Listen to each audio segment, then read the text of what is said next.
Hey, how you doing? I'm Mark Rothman, Progress Coach, and if there's any area of your life where you're not making the progress you want, I want to talk to you. I help you move forward to achieve the progress you both deserve and desire. So in this video today, I'm going to do a versus video. I'm going to do Peterson versus Robbins, how to be a man in 2021. You know, there are a lot of versus videos out there. There's the Canon camera versus the Nikon camera if you're going to buy a camera. If you're taking a vacation, there's a versus video. Oahu versus Maui versus the Big Island. All kinds of versus videos. There's a Superman versus Avengers video. You got to check that one out. Well, in what I do, we don't have products, we don't have vacation spots, but we have thought leaders like Jordan Peterson and Tony Robbins. So definitely stick around to the end of the video because I'm going to give you the 3 biggest takeaways from each of these guys on how to be a man. And I'm going to let you know which I think is the tastier vision as well. And if you're a woman, I definitely want you to stick around because it can help you understand what your man wants to do and what he's trying to be. So let's get right into it. So let me tell you a little bit about each thought leader. Jordan Peterson is a PhD professor at the University of Toronto, so he's always taking a kind of scientific approach based on research and graphs, and he shows a lot of graphs in his videos and gives a lot of information. He's got about 3.5 million subscribers on YouTube. He's got a podcast that's now in its 4th season. He writes best-selling books like 12 Rules for Life, which I've read, great book, highly recommend it. And he's been on Joe Rogan several times. So he's really out there in the kind of consciousness and conversation about a lot of cultural topics right now. Now, Tony Robbins has about 1.1 million subscribers on YouTube. His big deal is these huge kind of mega seminars where he brings everybody into like this huge ballroom at different hotels around the world and kind of transforms their lives over like a 3-day period or some period of time. He's got a Netflix special called I Am Not Your Guru. He's got a podcast of his own, and his sort of favorite podcast host is Gary Vee, and he's been on Gary Vee's show lots of times as well. So that sort of sets those guys up in their sort of universe. We're going to take an in-depth look at one video from each of these thought leaders. We're going to look at Jordan Peterson's Why Men Don't Want to Grow Up, and then we're going to look at Tony Robbins' video, Tony's advice for the men, but ladies, you'll appreciate this too.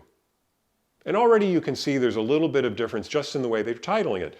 Tony's is sort of like, I'm reaching out to you directly, my advice to men, and Peterson's is more sort of the scholarly of like my analysis of why men don't want to grow up. So let's take a look at them. So let's take a quick look at freeze frames from each of the 2 videos. So the first one we'll look at is a freeze frame from the Jordan Peterson video. And you can kind of see him sitting in his classroom. It's kind of modest. There's like cinder block behind him. He's got sort of professor clothes on. Take a quick look. There's a giant green smoothie you can see sort of on the desk in front of him. And over behind him on his left side, you'll see there's a little Starbucks cup. So that's sort of where he is. He's sitting in his classroom. And the other part of this video is you see him, he's actually taking questions from his students in a class. All right, so let's jump over and take a look at Tony Robbins now. He's sitting on a beach. He's got this kind of snazzy shirt on. He looks like a guy who could easily bench press his weight. I mean, he looks pretty muscular under that shirt. You can tell he's very charismatic. When you see him actually in motion, you're going to see he's making a lot of hand gestures and really kind of looking right at the camera. He'll do a lot of this, sort of throwing his hands at you. And he will sort of drop at one point in the video, he sort of drops a comment like, we were just in Hawaii. There's like this we, which gives you a sense of like there's this big team around him and, jumping off to Hawaii. He's a, trend-setting, jet-setting kind of guy. So in 1 second, we're going to take a look at a clip from the Jordan Peterson video where he's analyzing the Peter Pan story, or really the Peter Pan myth. For those of you who haven't seen the Disney version in a while, just a couple quick points to remind you. Peter Pan is a guy who learns how to fly with some magic fairy dust from his friend Tinkerbell, flies off to the island of lost boys where he doesn't have to grow up because he doesn't want to, He ultimately becomes the king of the Lost Boys, but the problem is the Lost Boys and Peter Pan are tormented by this evil tyrant, Captain Hook. Remember, Captain Hook has a hook for a hand because he's been chased by this crocodile, his arch enemy, who basically wants to eat him and has already gotten a piece of him. And the crocodile has also swallowed Captain Hook's clock. So Captain Hook can always hear when the crocodile's coming after him. Now remember, also, back in London, where Peter Pan is from, is his friend Wendy, who's living in this kind of comfortable home and has not gone with Peter to the island of the Lost Boys. That's an important story point too.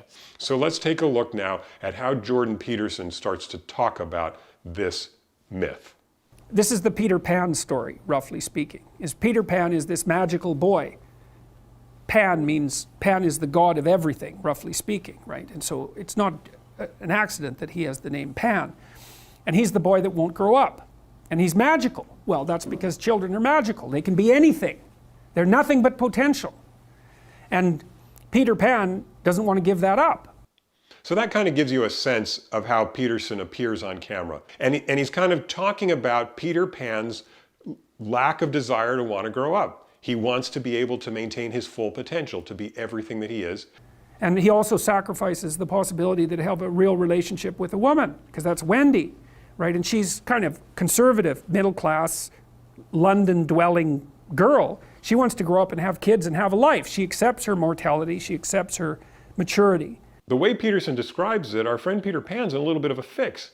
He doesn't want to give up his potential of being a child, of being able to be anything he wants to be, but he becomes king of the Lost Boys, which is this tribe of kids that are really going nowhere in a place, Neverland, that doesn't exist. And as Peterson said, he can't form a meaningful relationship with a partner, in this case a heterosexual relationship with a woman, Wendy, because he doesn't have the man stuff to do it. Peter Pan has to content himself with Tinkerbell.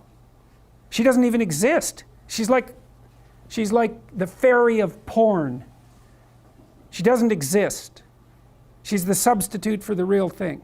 So we really get a sense of poor Peter Pan in a bind here. The one girl he can have is kind of like the porn queen. She doesn't exist, not real. So Peterson is really good at kind of backing a problem into a corner and showing you how few options there are. There's a sacrificial element in maturation, right? You have to sacrifice the pluripotentiality of childhood for the actuality of a frame. And the question is, well, why would you do that? Well, one reason is it happens to you whether you do it or not. You can either choose your damn limitation, or you can let it take you unaware when you're 30, or even worse, when you're 40. And then that is not a happy day. We get this idea from Peterson of what the path out looks like. It has to do with maturation. It has to do with sacrificing. It has to do with finding what Peterson calls that frame. So he's very clear about this sort of theoretical idea. And then he really kind of drills it home, because he ends with that great comment that if you don't find your frame, if you don't take those maturation steps, by the time you're 40, it's forced on you. And Peterson says, and that is not a happy day. That is not a happy day. And that is not a happy day. You hear that great Canadian accent, which I just love every time I hear that.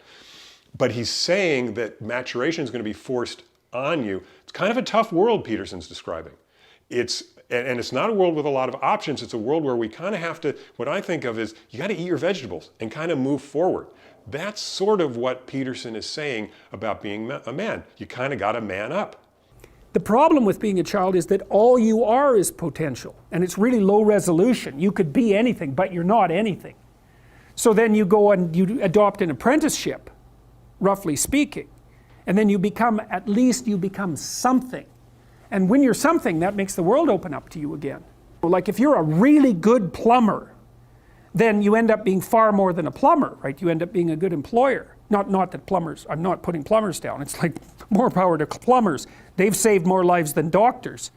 So, hygiene, right? So, if you're a really good plumber, well then you have some employees, you run a business, you train some other people, you enlarge their lives, you're kind of a pillar of the community, you have your family. Once you pass through that narrow training period, which narrows you and constricts you and develops you at the same time, then you can come out the other end with a bunch of new possibility at hand. So you see Peterson's describing this kind of world that gets shut down and narrowed when you go into the apprenticeship, kind of eat your vegetables, man up, but then this opening up where you become this provider for your family and for a community, like in the example of the plumber. And that's a really honorable life that he describes. So for him, I think that's a big sense of what it means to be a man. But we'll get more into that towards the end of this video. Stick around for it. Tony Robbins is going to start from a really specific place. He puts forward a clear, tangible problem. So gentlemen, I know you know there's been women in your life who have felt in the beginning so much passion for you. And then gradually, you guys seem to drift apart and you love each other, but there isn't that same aliveness, that same sensuality or sexuality or excitement together. You can see Tony's setting out a very specific problem that we can imagine is faced by a very specific man in a very specific relationship with his partner, his woman. He's very clear, it's very tangible, it's specific, it's not theoretical, it's not academic. It's kind of news you can use. You can see yourself in the problem he's describing. And that problem, of course, is a cooling in a relationship that once was hot and heavy. And now he's going to get into what are the sources for that cooling. And a lot of men think that's women that creates it. I would argue to you, gentlemen, that if you and I take responsibility and we dig underneath and we understand what the triggers are that make women turn off, then we can turn them back on, and not by some stupid technique, but by the thing that affects most women the deepest, and that is your presence. Most women are starving for a man who's present. What does present mean? It means the man who is right here with me 100% right now. His mind isn't doing 20 other things. So that's pretty powerful. Tony is telling us what it is that creates that connection that has gone sour, that connection that went south. Now we're kind of hooked in. We kind of have a taste of it in our mouths. We kind of have a sense of like, oh, I want that back, right? If you're in your head and you're not connected to that woman, she doesn't feel that presence. And presence is what opens a woman. Presence is what causes a woman to open to you sensually, sexually, emotionally, her heart, her soul, the whole 9 yards. So you can see now Tony's saying you men can do this. You've done it before, early in the relationship. He already said that. So you've got this thing called presence. Now he's saying you've just got to bring it into the relationship consistently. But he says there's another problem. You got to make sure you don't fall into this trap. So what makes women also feel you're not present is when they feel like you're not honest. And most men are truly honest, but they just don't want to deal with what they call the shit. That must be the technical term, right? The shit they get for telling the truth because she disagrees about it. And men get worn out by words. Men were happy to resolve it, but then finally they'll just say, yeah, okay. When you say, yeah, okay, and it's not really okay with you, you're not present. So she gets even more animated. You see what happens? He's describing that situation. We just want to say yes to end the conversation, to get out of sort of the war of words that's coming at us. See, most women, they don't want a pleaser. They would like to be pleased, but they don't want a pleaser. A pleaser is trying to do anything they can to make things work. They feel there's no presence in that man. He has no center. He has no strength. They may like him, but it's going to be hard for them to respect him. And if she doesn't respect him, there's not going to be a lot of passion. So I want to just take a moment before we get into what Tony's saying and just talk about how he said it. That moment where he sort of does the, a woman doesn't want a pleaser. Who's just trying to do anything they can to make things work. Just sort of, you get a sense that of a guy trying to tap dance, do whatever it takes to make his girl happy. And that's what we get into when we're a pleaser. Now we can get into what really Tony is talking about, which is when you're doing that, you're dishonest. You're not present. You're just trying to avoid, tap dance, shade away, just dive under the wave, whatever it takes to solve the immediate problem. And that's where you're putting ice cubes on the relationship. That's what Tony's saying. That's where things start to grow cold because you're not present. You're not showing up as the honest man you are. But then Tony has some suggestions for us on how to deal with that conflict. We were in Hawaii recently and there was a gentleman there sharing with us that he has so much difficulty just dealing with his wife. She wants him to do things like do the dishes. And he says, I run a business and if I don't do the dishes, she doesn't feel like I love her. And I said, well, then why would you just do it at times? He goes, I do at times, but it's like every time. And so she'll ask me, am I going to do dishes? And I say yes, and then I don't do it. And then she gets mad at me. And I said, yeah, because there isn't anything authentic. All I basically say is, no, I'm not going to do it. And he was shocked when I demonstrated this, but I didn't do it harshly. I didn't say you should go do these dishes. I don't have the delusion that that's the woman's job. I just said I'm not going to do it. This is the higher priority, but I also don't think it should be your problem, and I'm committed to working out a solution, but I'm not going to do this. And there's some things that you probably don't want to do. I don't want you to, let's work this out. So what I take from what Tony just said is you've got to show up for the conflict. You've got to be honest about it. You've got to say, like Tony says, I'm not going to do the dishes. I'll help out when I can.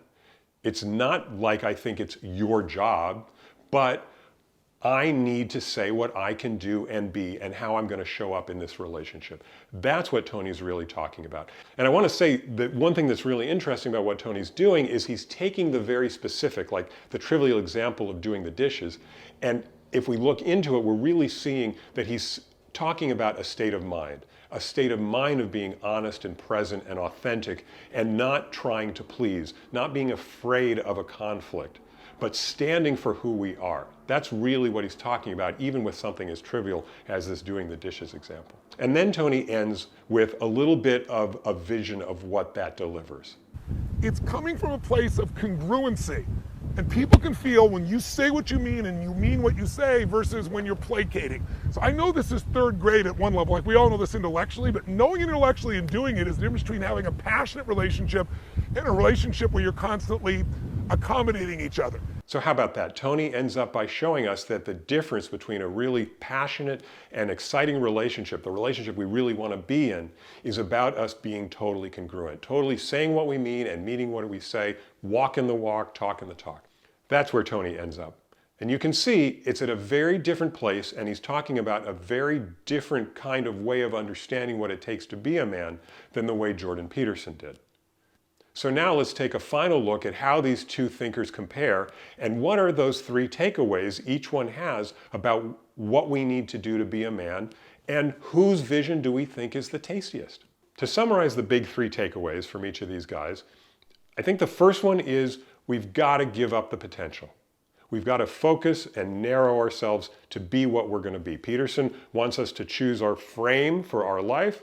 Robbins wants us to stand up for what we can do and what we can't do and be honest about it. The second thing we've got to do is be present. We've got to bring that same focus to our relationships, according to Robbins, that we bring to our sports and our work. And Peterson is really saying the same thing. We've got to be present with who we are. We can't be lost. We can't live on the island of lost boys. And the last thing is we've got to show up and do the work. Peterson is very clear on the kind of sacrifice that entails and the work that it takes. And Robbins says a similar thing, that we've got to be willing to work it out in the relationship. That's what it means to do the work. Now, if you ask me whose do I think is tastier, I gotta say Tony Robbins. He gives us that vision where if you do these three things, you give up the potential, you show up present, and you do the work, you're gonna get this amazing, emotional, sensual, sexual relationship with your partner that is exactly what you want it to be. And that's a pretty tasty dessert. Peterson doesn't give us so much of a sense of dessert. It's not wrapped up in a bow and ice cream, with a cherry on top.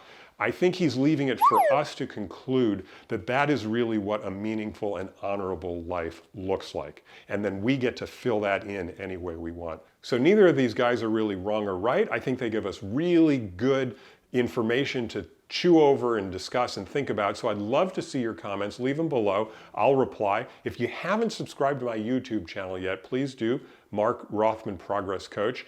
Go ahead and definitely like this video if you like it. And check me out at my website, markcoach.net. I'll see you in the next video. Hey, thanks so much for watching. If you haven't yet, go ahead and hit the subscribe button. Hit the like if you liked the video. Definitely leave a comment. I really like replying and knowing what you think. And then you can find a link below to my website, markcoach.net. On Instagram, I'm Mark Progress Coach, and Facebook is Mark Rothman Progress Coach. And I'll see you in the next video.